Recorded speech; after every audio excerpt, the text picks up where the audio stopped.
month away, magpapalit na naman po ng taon. Itutuloy nyo pa rin po ba yung balak nyong i-totally ban ng firecracker sa buong bansa? Alam mo, ma'am, it would really depend on the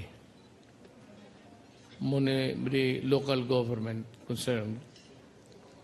Kasi hindi pwedeng, I mean, the firecracker itself is not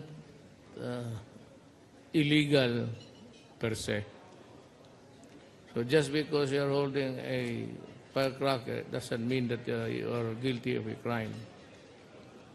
But may mga local governments that gaya Davao, I started way back in 20 year when I came back as mayor. Yun ang inimpose ko. Smoking, drinking, pati yung depende yan sa pero if I can utilize a national law to stop the selling.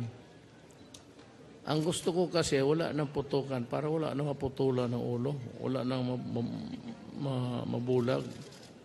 I'm more concerned not in the stopping of the manufacture of pero yung madisgrasya ng mga bata.